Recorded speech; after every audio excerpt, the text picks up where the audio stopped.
All right, Keith, check this out. The ice forming on the Presumpscot River in Westbrook this morning. I can start to see some of those clumps start to come together.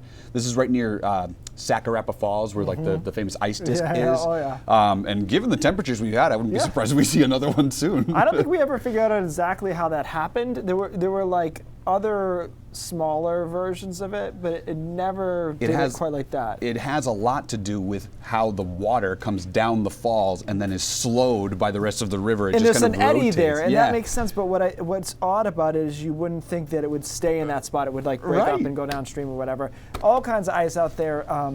You know it's cold, but you know how sometimes your exhaust drips a little water out of it, and it was like freezing before it hit the ground this morning. I noticed, and I was like, okay. And for some perspective, Chris, 7 below this morning in Portland. All winter last winter, the coldest we got in Portland was 5 degrees. So already colder than we were at any point last winter by a long shot. Granted, that was a historically warm winter, of course, but still a big change. 16 below in Bangor this morning, 21 below in Freiburg. So by that measure, we actually did all right with our high temperatures in the upper teens and low 20s. The mountains were about 10 degrees or so. Clear skies made it feel nicer today. It's clear through the first half of tonight. Temperatures will fall pretty quickly because of that, but then clouds will increase from the west as this trough approaches, and that trough will bring us more clouds, slightly warmer temperatures, and some snow showers, as you can see going across Lake Michigan right now. And so that will moderate our whole vibe here as we head into tomorrow. It will be cold tonight, just to be clear.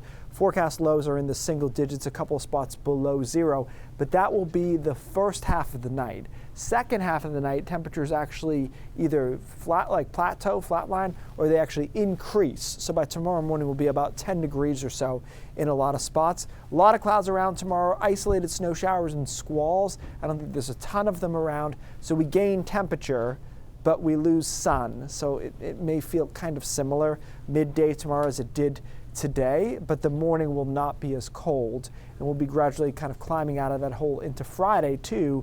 And Friday we should be closer to 30 degrees, which is closer to our average this time of the year with a mixture of sun and clouds. And I want to stress that we're going to moderate temperatures. We're not really going to be warm. We're not going to be mild. It's just that we're going to take it down a notch or up a notch, I guess, depending on how you look at it.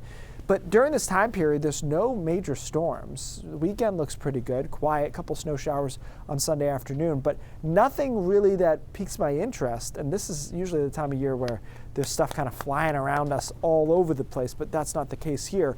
In fact, the next thing to watch is maybe another cold snap through the end of next week, but it's hard to say how deep that one's going to be. So we kind of keep going here in our cooler winter, but it has not been, it has not been historically cold, but certainly compared to where we've been the last few years, it's been quite cold.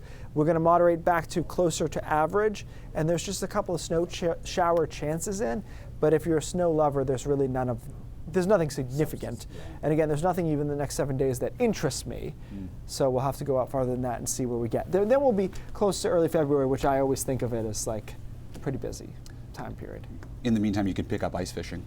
I know. I've had many gracious people offer after I said I haven't been ice fishing. So now I got to actually show up and do this. You can do a story about it. Yeah. Thanks, Keith.